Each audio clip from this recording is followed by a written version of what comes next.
Esse é o Boletim Casa Virada, notícias sobre as medidas socioeducativas a partir de um olhar anarquista e abolicionista penal. Nesse boletim a gente apresenta toda semana notícias sobre as medidas socioeducativas e sobre as cadeias juvenis do Brasil. Entre em contato com a gente no e-mail boletimcasavirada@riseup.net. Meu maior veneno é cumprir a porra da pena, mas eu sei que logo vou sair. Vou pra quebrada resolver os meus problemas, vou zoar e tirar onda no palco como MC. O site Brasil de Fato publicou uma notícia sobre o 5º monitoramento do sistema socioeducativo do Ceará, que foi lançado agora no mês de novembro. Esse primeiro caderno fala sobre as medidas em meio aberto que no Ceará são executadas pelo CREAS, o Centro de Referência Especializado em Assistência Social.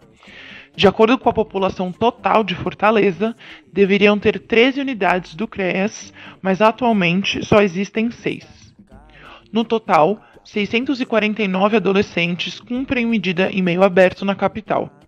Para o monitoramento foram entrevistados profissionais dos CREAS e os adolescentes.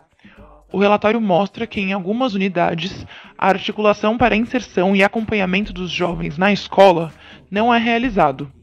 Os principais motivos citados pela não inserção dos jovens nas escolas foram as facções que atuam no território e impedem a frequência ou a permanência na escola, e o tratamento preconceituoso dos profissionais das escolas, que muitas vezes se recusam a receber os adolescentes por estarem em cumprimento de medida socioeducativa.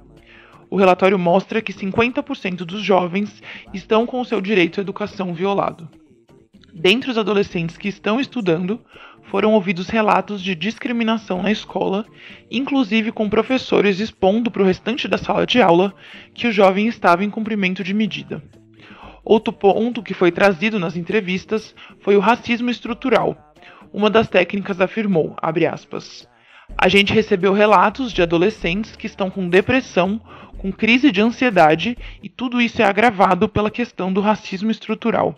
Mais de 50% dos adolescentes entrevistados são negros e os efeitos do racismo precisam ser pensados à luz da saúde mental." Fecha aspas.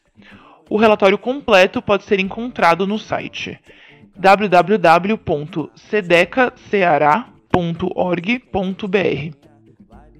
Já o G1 publicou uma notícia no dia 25 de novembro sobre o estudo do Instituto de Pesquisa e Estatística do Distrito Federal, chamado Trajetórias dos Socioeducandos no Distrito Federal, Meio Aberto e Semi-Liberdade 2022.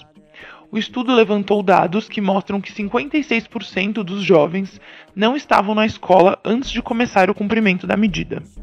A taxa de distorção entre idade e série no Distrito Federal é menor do que 10%, mas entre os jovens em semi-liberdade, essa taxa vai para 81%, mostrando, assim como a gente viu na reportagem anterior, que a escola muitas vezes não é um local que recebe e acolhe esses jovens.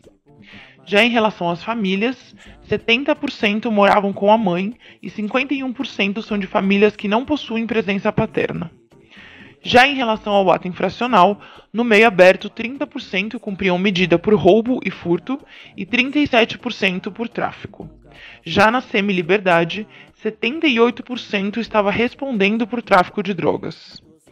O relatório completo pode ser encontrado no site www.ipe.df.gov.br. Sou candidato a estar na Cracolândia com a pele marcada pelo selo de qualidade da Fundação Casa. Essa foi a edição 188 do Boletim Casa Virada. Lembrando que aqui a gente só fala sobre o que sai na mídia. Agora imagina quantas violações acontecem e a gente não fica sabendo ou não pode falar por aqui. Para download no Mediafire e Megafono, disponível no YouTube, Facebook, Spotify e nos tantos outros agregadores de podcast.